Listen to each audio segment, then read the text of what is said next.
Welcome back to Bust Picks, episode 37. I'm Gio Reynoso. I'm one of your hosts. I'm here with Donovan Behan, the other host. How we doing, guys? Don, it's July, which, that means every sports podcast is in full hypothetical draft, resetting everything in the world. I've already started my spreadsheets for fantasy football season. Have you really? Yeah.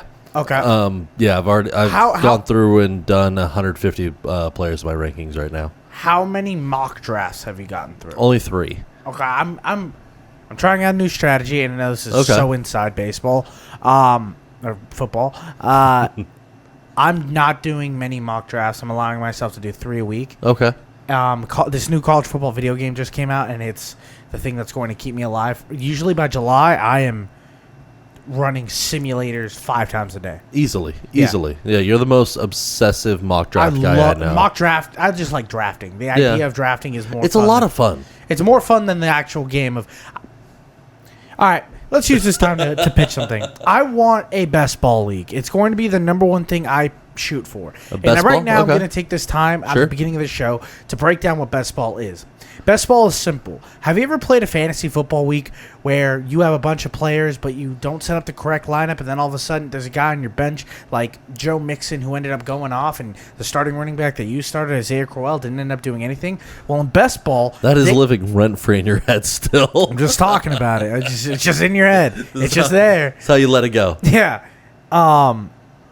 With best ball is they take every possible lineup, and optimize only give the best players out. So you're playing the best against the best. Yeah. I like that because it's a lot less study into the work and matchups of each player. But I get it. It's supposed to be more streamlined. I think it's a lot more fun, and it really relies on you being like, hey, there's literally nothing else I could have done. Yeah. Everyone did their best. I'm not a fan of it because there's no trading. You can still trade. You can't. No. Most of them you can't. Yeah. Like there's a few that are set up, but those are the specialty leagues. Most of the time for best ball, it's you set it and forget it. Yeah, I'm not at the set it and forget it phase of my life right now. I like best ball. I want to try it. I think it's intriguing, maybe because I'm taking a step away from fantasy and I'm just diving more into gambling. But I say that every year, and I end up taking 1,000 mock drafts. So we'll see where we're at. That means better than me. My mock drafts are just joining random leagues, like the free ones. Yeah, those I lost that luster back in like 2015. I mean, it's just a more realistic draft, I feel. No, it definitely is. It's just I'm not getting all those email updates. That's true. Those are annoying. Don, fact of the day. Fact of the day. Considering we just had the All Star game for the MLB recently. Yeah, that happened, huh? That did happen, yeah. Did you know there's only 2 days in the entire year that there's not a major for North American sport being played? It's 4 days a year or 3 days? 2 days a year. When is that? The day before and the day after the MLB All Star game. Those days suck. Yeah, there's no basketball, football, hockey, or baseball being played. I'll say it right now, usually Summer League can like quench my thirst, but like There's no Summer League right now. Year. Yeah. Like today, I mean, we record on the 17th. All Star game was yesterday on the 16th. Yeah. We just got WNBA today. Just WNBA. Caitlin Clark, shout out to you, getting 19 points. 19 assists. Hey, I've been shouting out. That court vision is amazing. She's going to be a better passer. Here's what I'll say. Those 2 days of no sports suck. Nothing is worse than when you're like what we were into a few days ago where you have people over and you're like, man, I wish we could just watch Memphis versus Rutgers right now. Like, there's nothing better than just those. Oh, dude, I'm so excited for. We'll get. You're obsessive over college football right now. We're going to talk about it later. Great fact of the day. Let's get into the divisional breakdown. We're going to go through every single division in the NFL, every episode to break down what we think is going to happen in this upcoming year. We're starting today with the AFC West. We're going to start from 1 to 4. Okay, 1 to 4. My number one team in the AFC West, shocker, is the 2-time Super Bowl champion, Kansas City Chiefs. I thought you were going to say the Broncos. See, I knew you would think I would say the Broncos. I hit you with the wild card. I was like, Patrick Mahomes. He ain't never going to see this guy coming. I don't know if you've ever heard of this little guy named Travis Kelce. I know you have a grudge with the Kansas City Chiefs. It's just Kelce. Like, I find Mahomes' family annoying. The fact that like multiple DUIs by the dad. Yeah, it's the just son Kelce. Assaulting a waiter. You don't have a problem with. I mean, for the majority of the team, not too much. Like, I like Andy Reid. I think he's a fun coach. I think he's one of the best coaches in the league. What are your thoughts on Chris Jones? I think it's just his off the field stuff is like annoying, but like as a player, he's fine. I don't like just Kelce as a player. Like, I don't care about his off the field stuff. I think he's the best tight end in football history, probably. He's arguably one of the. Well, I don't think the best. I still have Gronk up there in my mind, but he's top 5, top 3. Top 3. It's him, Tony Gonzalez, and Gronk. That's like the undisputed 3. Yeah, that's Antonio fine. Gates, if you want to get cheeky, but like not really. He never got to that. Yeah, I would put Gates at 4 or 5 there. Carl Winslow. Holy crap, that's an actor. Winslow, the Chargers' other tight end. That's amazing. But no, I just don't like Kelce's on the field antics, like how he's just like constantly trying to pick fights and then like kind of he's an instigator. I don't like that. Like, if you're going to instigate, swing football. back. Yeah, I mean, that's my whole point. He's got, and he doesn't swing back. It's what I like about these sports leagues. They protect their guys. It's what you hate about your sports leagues. You hate that. I mean, that's why I'm a hockey fan. It's just like, if you're gonna instigate, you got to be able to back it up. For sure. And he never has in my mind. Well, I mean, he has 3 Super Bowls, so I mean, he's backed up a ton, and he's got the most 1,000-yard seasons as a tight end in football. No, I'm saying if you're gonna go instigate, probably the biggest pop star. I'm saying if you're gonna go instigate another player, you can't go down like a soccer player taking a fake swing and try to complain to the refs. Of course he can. Of course he can do that. No, why? I just don't like that. Like, that's not. Like, I have no respect for somebody who does that. That's fine. He's still going to win Super Bowls. Where do you have them projected for today? I have him 11-6. 11-6. 11-6. Okay. They do have a tougher. That comes out way hard. 11-6. 17. Yeah. Okay, I have him at 12-5. Okay. So yeah, we're not that off. No, we're not that. I had him at 13-4 close. for a minute, and then I was like, I think early season's going to be a little rough. Trying to get Hollywood integrated in. They have the rookie Xavier Worthy. Is trying to fit in what their passing scheme is going to be, especially with Rashid Rice possibly facing legal consequences. Rashid Rice, even if he's out, they added a couple weapons with Marquise Hollywood-Brown. Yeah, that's what I'm saying. But I just think it's going to take a week or two to get the offense up. Yeah. And I think the loss of L'Jarius Sneed and Willie Gay on the defense, those are like two of the biggest core members. I think it's just going to take a couple weeks to right the ship. I agree. So I'm just betting one extra loss. I agree. I think they're clearly still the number 1 team. Oh, they'll figure it out. Yeah, none of this is going to hit too hard. They're now in like the Bill Belichick stage of like football, where it's like they don't necessarily have to be the number 1 seed to be the most favored team. No, they just have to get into the dance, and then we know what they can do. They could be a wild card team, and they're still scary. In an AFC that's going to be way, way better, mm-hmm. I do think that they are going to take a couple more losses than they do usually. Yeah, probably. But I don't think this is the beginning of the fall of an empire. I think, if anything, me projecting them to only win 12 games might be a little, like, I thought I was undercutting them a lot. I knew you would undercut them. I thought we'd meet each other at 12. 11 is, I don't see them losing 6 games.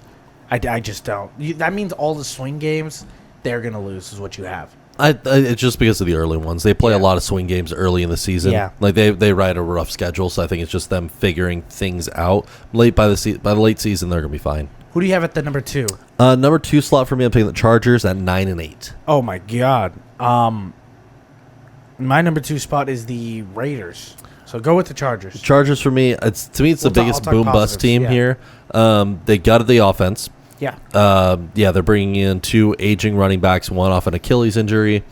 One with the most volume he's ever seen in his life. Most likely for this season. And then you're trusting a rookie slot wide receiver and then a first-round pick last year who didn't clear over 200 yards receiving. Quentin Johnson has shown that he's not great. Yeah. But I just have faith in Harbaugh. I have faith in Roman. They'll figure this out. You think they can figure it out with that lack of talent, though? I think the offensive line has gotten a good upgrade. Yeah, they're I good. think that Herbert has enough talent. Like, someone's going to catch the ball. Like, I don't know who's going to be the guy, but someone's going to get 800 yards. They don't have a lot of talent on that roster. On the defense, they still do. Khalil Mack, Joey Bosa, and Derwin James, but across Asante Samuel Jr. has been a bust. He has not been great. Yeah. They don't really have Tranquil's gone. Their linebacking core is not great. Their interior defensive line is not great, and that's where they want to build. They did draft interior defensive linemen to build through the trenches. Yeah. But their secondary is bad, and I'm not excited to see what the Chargers are going to be doing this year. I think it's going to be really gross games, but I think they're going to beat. I think they're going to beat the bad teams, lose to the good teams, and they're going to win games that you're like, oh yeah, if a Harbaugh-led team, this should be a win. I think that's what I'm betting on. I don't think we're getting the Harbaugh effect right away. It usually takes Harbaugh a year or two to like get to establish, definitely. And I think this roster he knew was a long-term build. It needs to be a full rebuild. I have the Chargers being the worst team in this division. I have them being one of the worst teams in the NFL this year.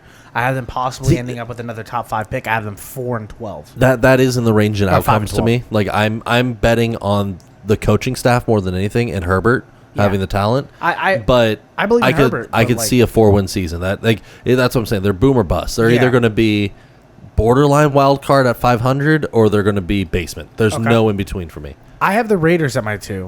I have them 8-8-1. Okay, is what I have them. That's gross. So every year I do a 1 tie. Last year there was no ties in the NFL. First time in like 12 years, something like that.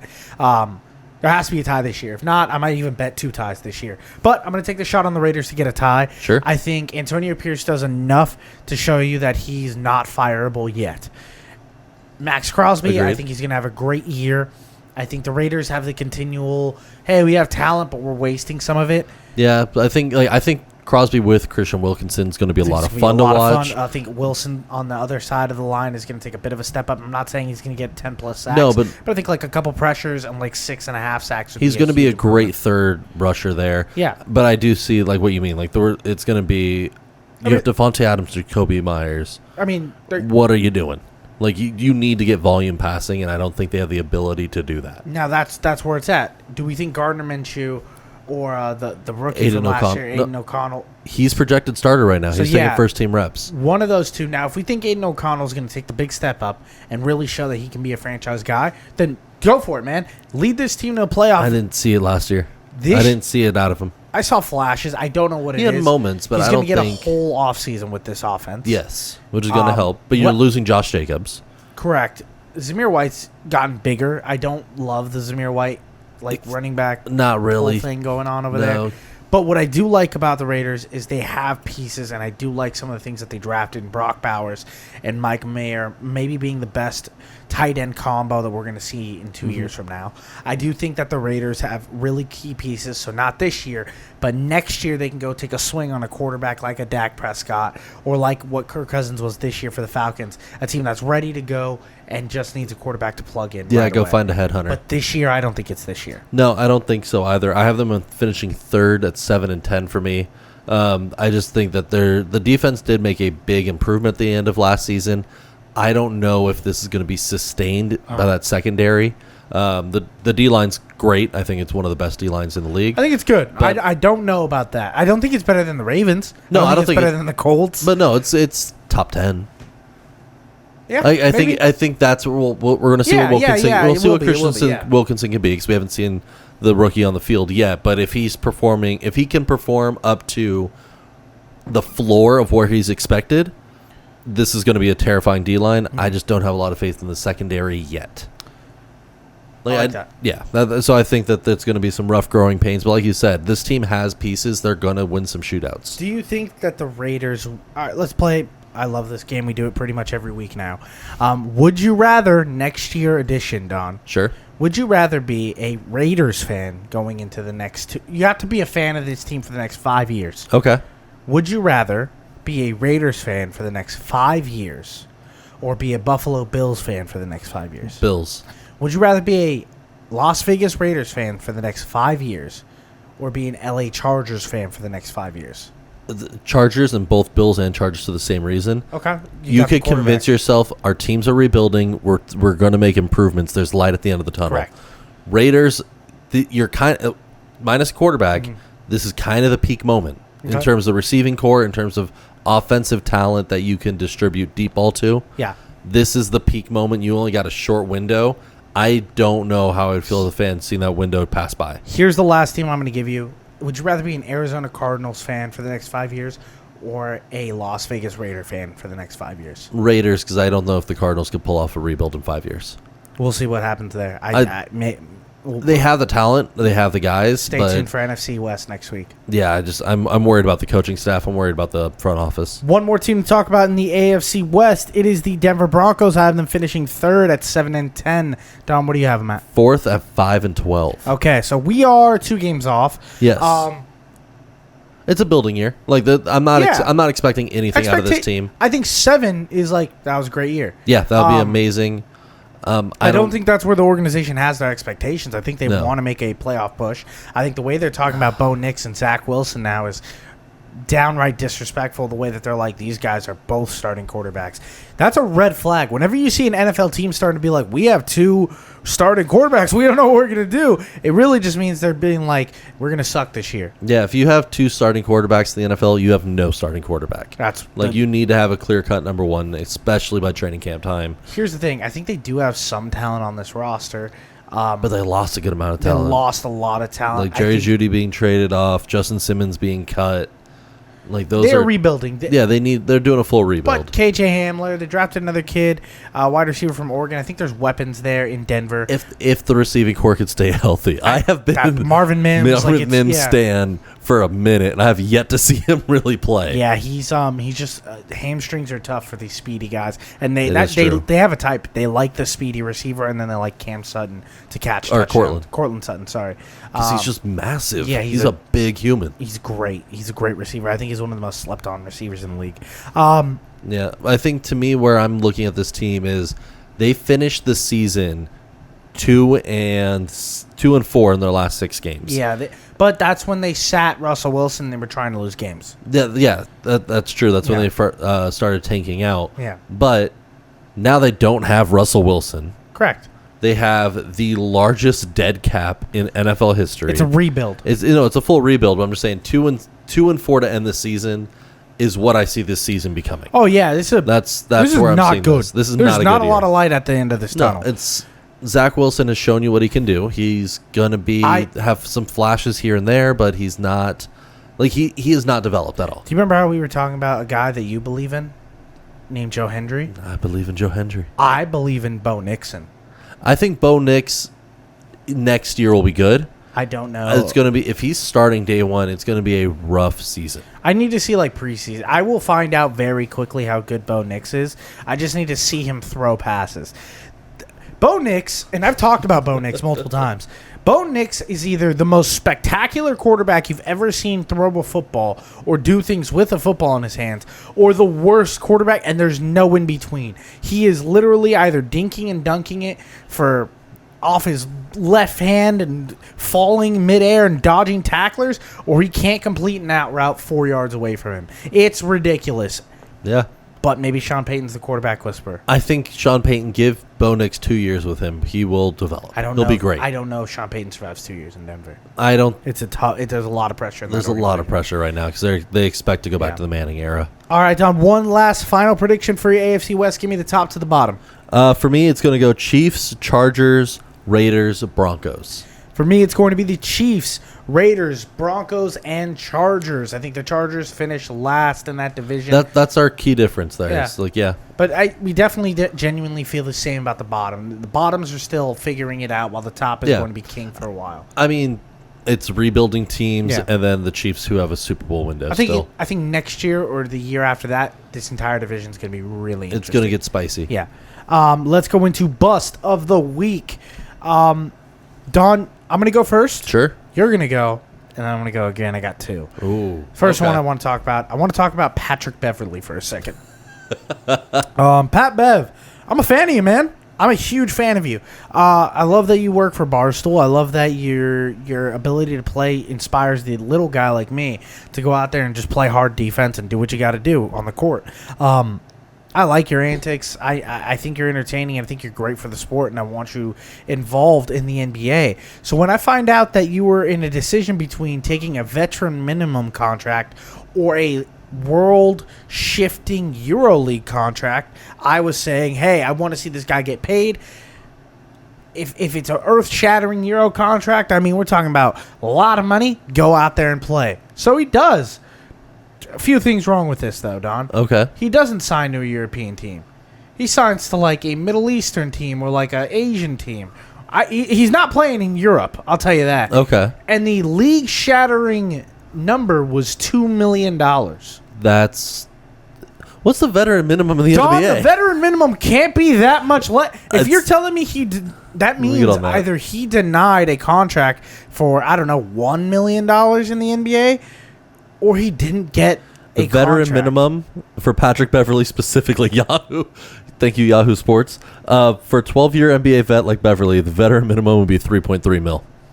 He's making less money. He took a pay cut. That means he didn't get an offer in the NBA. That's what that means, is he never got an offer. Which, then, the bust...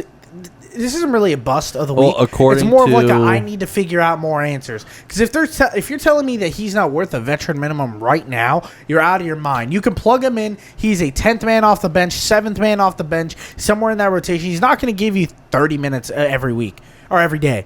But he's going to give you like 10 minutes a game where he's on your ass. I like Patrick Beverley, and he's entertaining. He might bring a little unnecessary drama to the organization, but he's good in those young cores. Get him in Washington. Get him in Miami. He'd be amazing in Miami. So I guess reportedly the Rockets and the Pistons both offered him deals. Reportedly, it's not confirmed, but go it's back just to Houston. He decided to go play in the Israeli league. That's what it was. Yeah, he's playing. He took a pay cut to go play in Israel. You know what? Weird choice. What a bold choice. That's a very bold choice right now. Don, go for your bus pick. Mine is going to be the 49ers. Based on what's going on with the Brandon Ayuk deal. Okay. How they're treating it. Because they got themselves in this situation. Oh, yeah. They didn't look far ahead in contracts. They ate their cake. And when they were told, hey, it's time for the birthday party, where's the cake?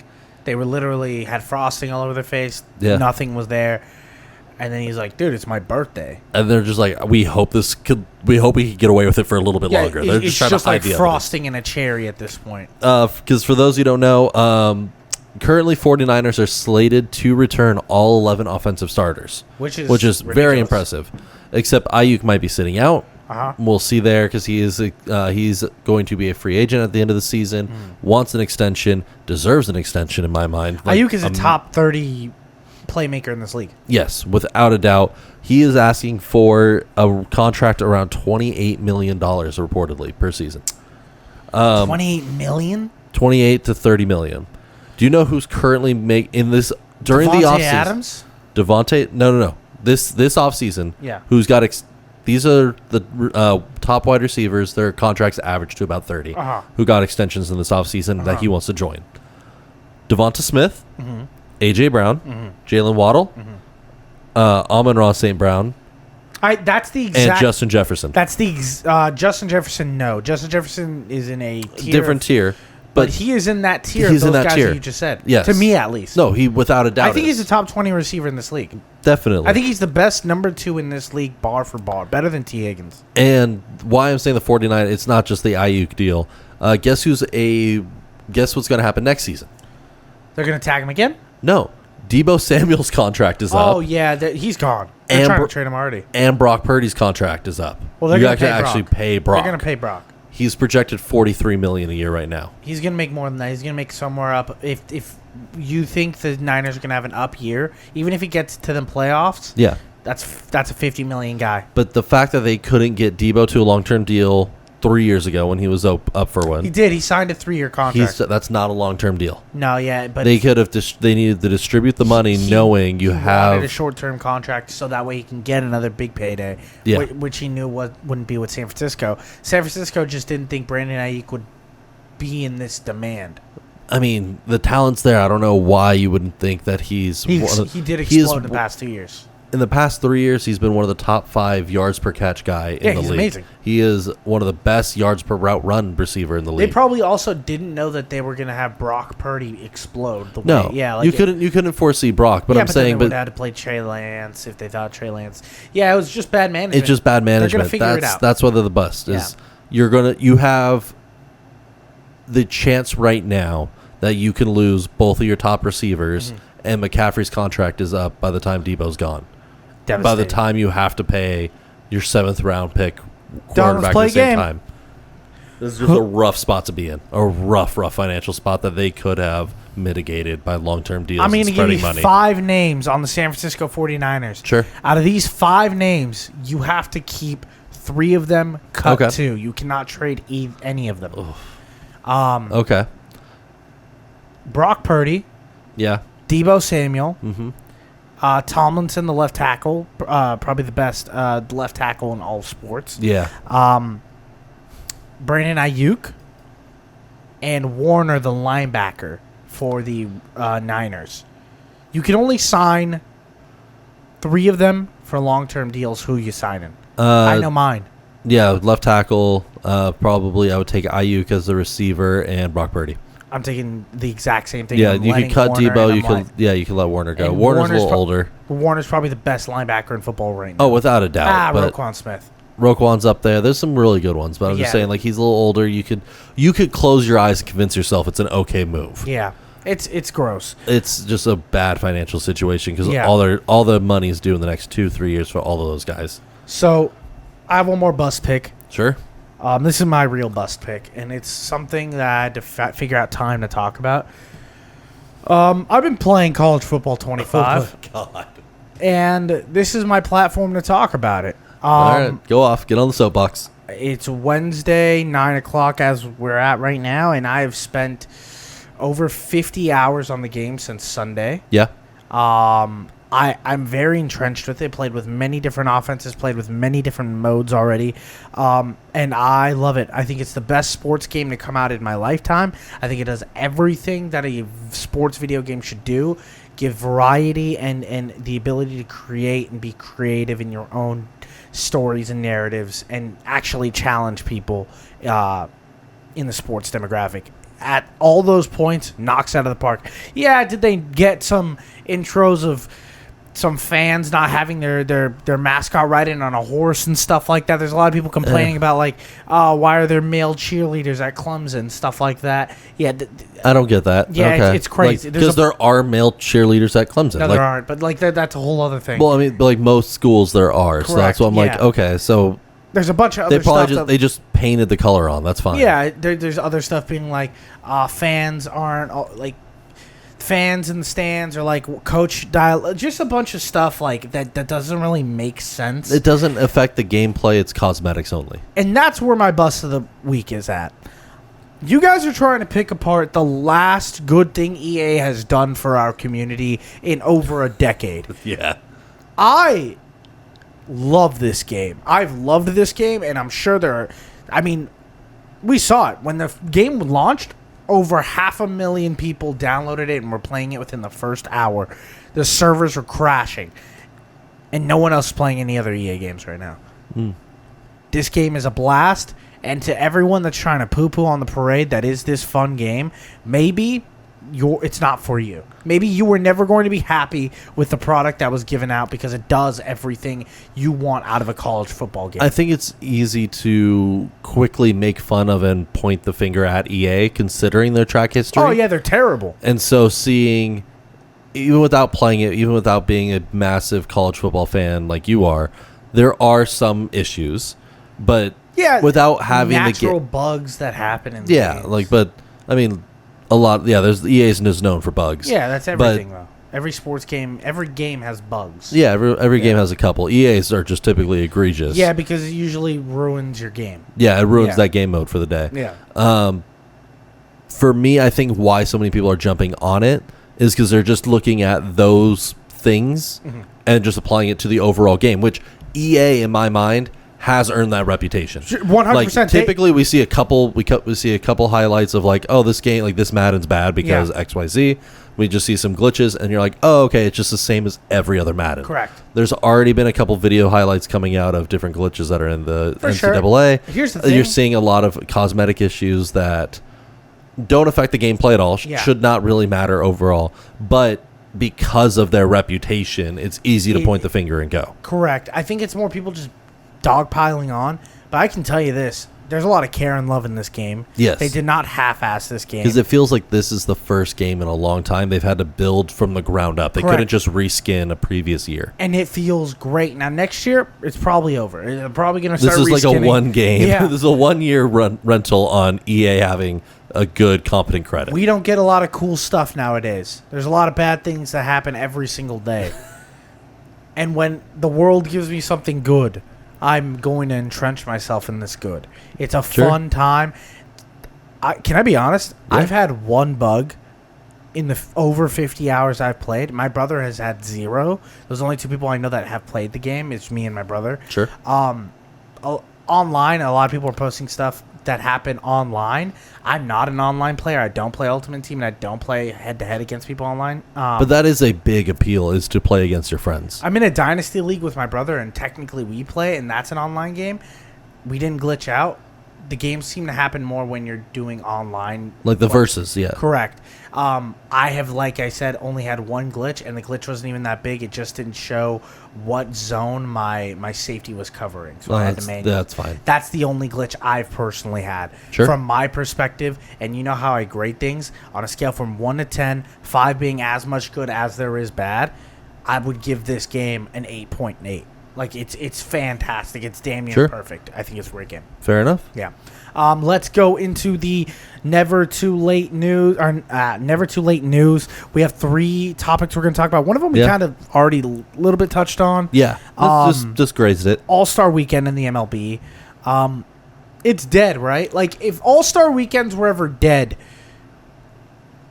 this league is so dead. It's crazy. I think there was some hype with Paul Skeens pitching. Yeah, because that was cool. Yeah, the first rookie pitcher in quite a few years. Ohtani went yard. Ohtani cool. With a 300-yard or 400-yard 3-run homer. Crazy. That was crazy to see. Crazy. I think one of the funnier parts is Judge getting out after one pitch. Yeah, that was weird. Do you feel like the entire league hates him? No, I don't think the entire it's the Yankees. Most of the league hates the Yankees. And and he's the face of the franchise right now, so it's easy to point.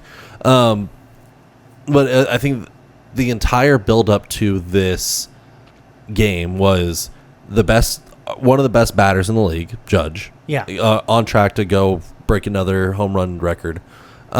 Versus the rookie pitcher with a 1.9 ERA and has just come out of nowhere and blown people out of the water. And the fact that there's so much hype built up by newscasters, organizations, everybody for this battle, and it being one pitch, it's easy to make fun of the inherent loser of that battle, which was Judge because he hit a line drive and ended the inning.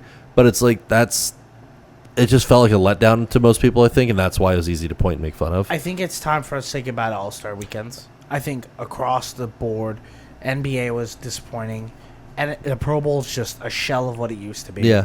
And the MLB All-Star Weekend, which was the last bastion of fun, because even watching people hit home runs got boring for the first time in my life. Interesting.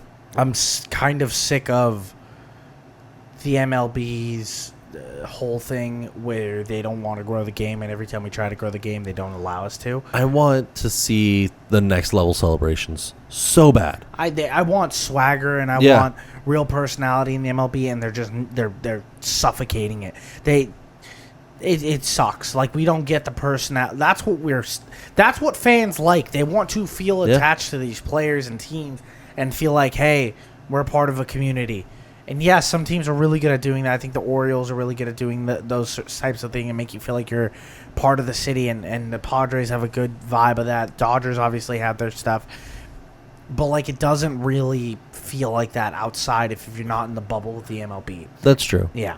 To me, I think that there are fun aspects of All-Star games. Like, I think the NHL one is amazing. It's just NHL's awesome, but no one watches it. It's just a bunch of skills challenges. And I'm like, that's what it should be. Don't do the All-Star game because no player really takes it too seriously overall. I don't think anyone would take it seriously. That's why I don't think these all like. But I think the skills challenges bring out the inherent competition that way. Yeah. Of, hey, I don't need to put my body on the line. I don't need to. It's not me losing to like with Judge. Like no media. If Judge lost a home run competition and finished third, no one's going to look at him and be like and have the same blow up as this one pitch battle. Everyone's be like, oh, okay, he was a little like he's doing it better in the regular season than this. I think if leagues focus more on we're going to grow and build up all of our skills competitions to the next level, like the NBA is doing with the 3-point, I think that'll bring more interest because you'll get more player buy-in. I think they better try or else it's dead. Yeah, because the actual All-Star games themselves are not a meaning on the season, and the players not taking it as seriously. Players opting out. Players opting out, like it's like, and we're talking overall, not just MLB. Like, if the players aren't going to buy in, how do you expect the fans to buy in? That's where we're all at. Yeah, that's where we're all at. That's the skills are out though. The players buy in for the most part, except for the dunk contest. Last week we talked about Team USA's basketball team. Yes. Last week we also got some crazy news. 2 days after we published, Kawhi Leonard leaves the team. Guy you drafted on your team, by the way. Oh, I know. Yeah, Does that mean I get Derek White by default? That's fine. I think it's better for your rotation anyway. Yeah, feels like it. Better scheme fit. Derek White gets added. Did you see the Jaylen Brown subtweets? Where Jaylen Brown was like, I see how it is. Pretty much sure. The best player on the Celtics didn't get on the USA team, and he's kind of like butthurt about it because he's not a Nike athlete, which is what the rumor seems to go around. Everybody on Nike has done some. Steph Curry is like a Nike athlete. Nike's done some weird stuff this year, considering that like how they've treated the MLB jersey fiasco. Yeah, which still never got resolved. They're still bad jerseys. They're slowly rolling out new ones. Yeah. Not every team is getting all their jerseys on time, is what's being reported, but they are fixing the tearaway pants. Beautiful. But Kawhi Leonard, big controversy on why he left. I think it needs to be addressed because you're getting two different stories now. Okay, let's hear it. So when originally what was reported was that Kawhi was leaving the team to focus on rehabbing his surgically repaired knee. Correct, yeah. To focus on the upcoming season for the NBA. Mm-hmm. Respect. That's fine. Take your time. Focus on your injuries. Heal up. Story. So what the Clippers director of basketball operations, Lawrence Frank, came out and has said was the U.S. Olympic team's decision to remove Leonard off because he wasn't performing up to their standard. That's what I was told. And that's so it's you're getting to because the Olympic team is saying, hey, we didn't like the Olympic team is not owning up to that. They're not saying that they did it.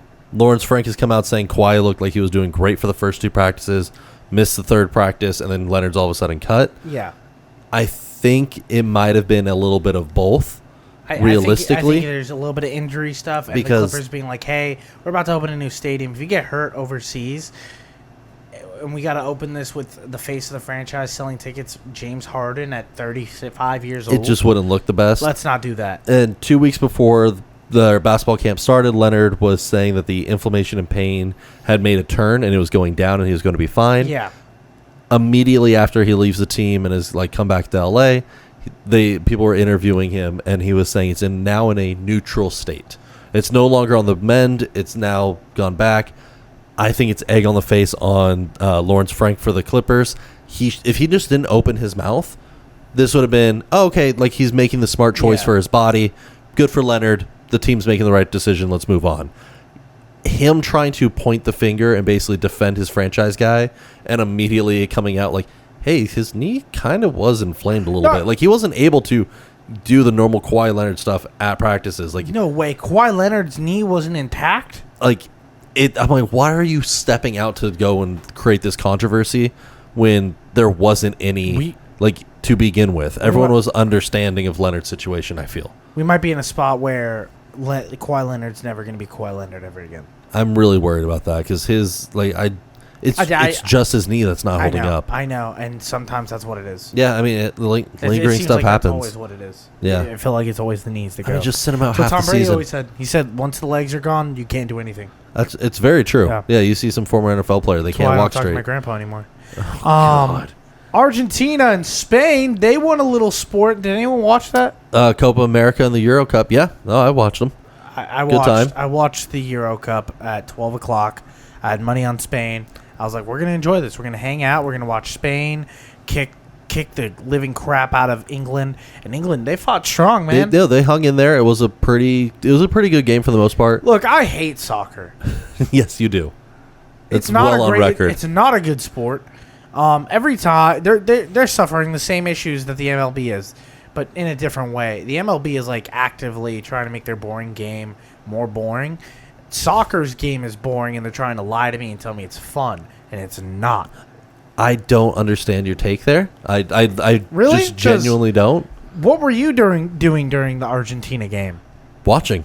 I came in, like, I missed the first 2 minutes because of the delays, because of the fans rushing the stadium, so let's talk which is bananas. We'll talk about that in a second. But yes.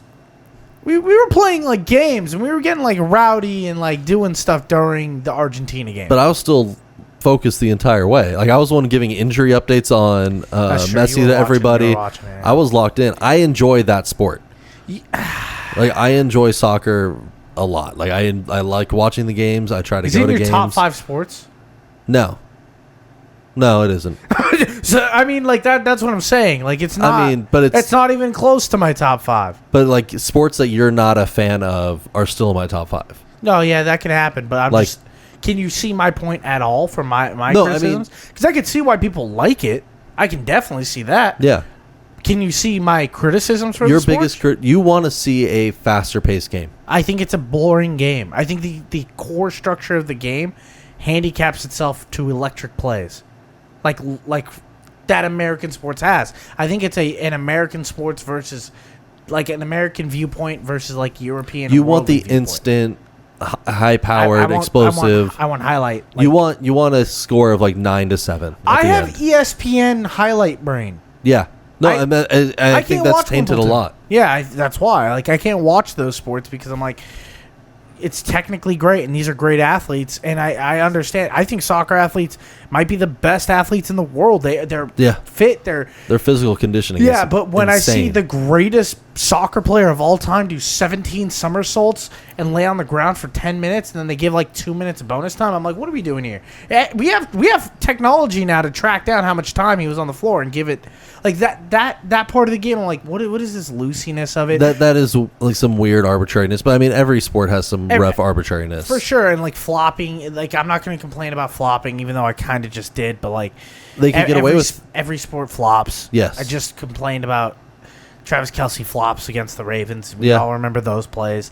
You know, the NBA is just full of floppers. That's part of the sport. I don't really. If you could convince the ref that something happened to you, and there's no repercussions for the most part for just putting in the effort and trying it out, I don't see the issue. More explosiveness, or I need it to be covered more by other people, bigger names, bigger brands, so that way I can learn these players and actually care about their stories. Because once again, it's all about learning these people. That's how you buy people into the sport. That's true, but it's also just such a massive global sport.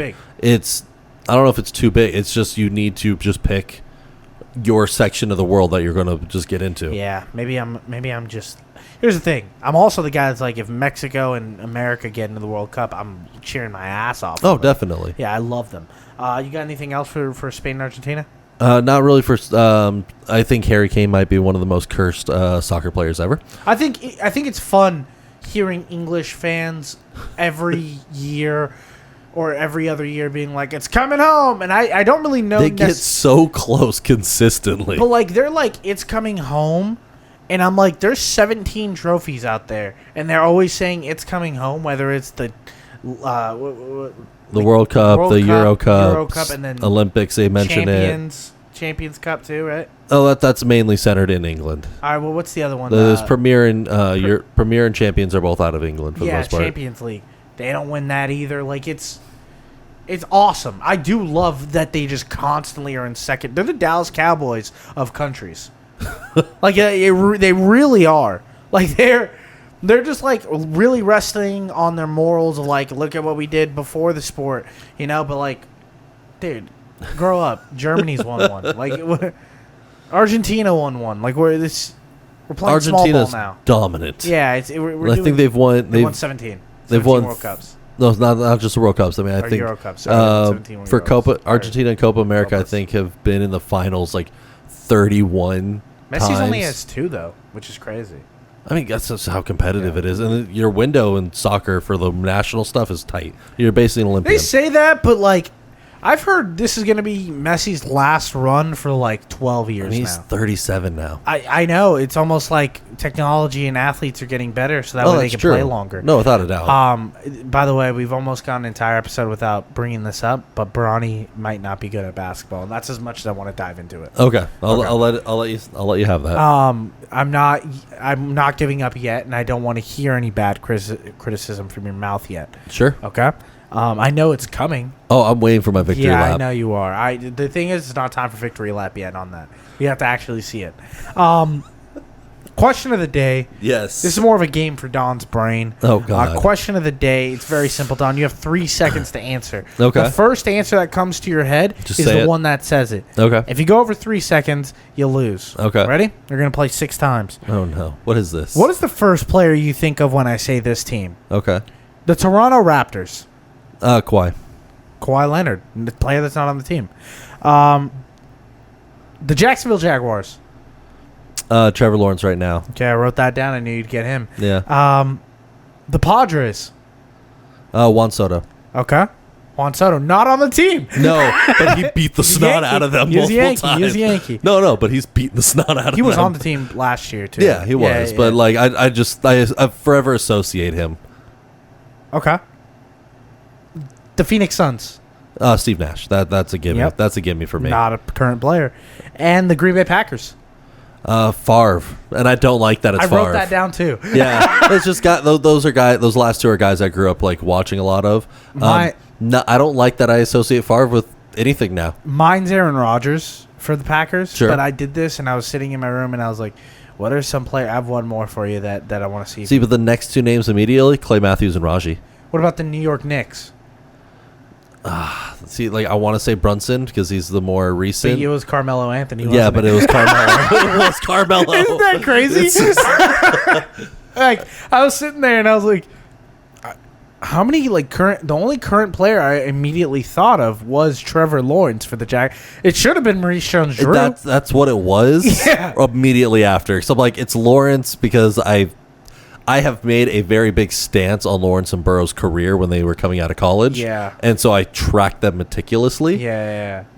But as a fan, it's Maurice. I love him. Yeah, I love Maurice Jones-Drew. I'm not saying who's your favorite. I just want to hear what's the franchise player you think of when I say this. Those are always fun. And those are the ones you gave me. That was great. Well, thank you guys so much for another episode of Bust Picks.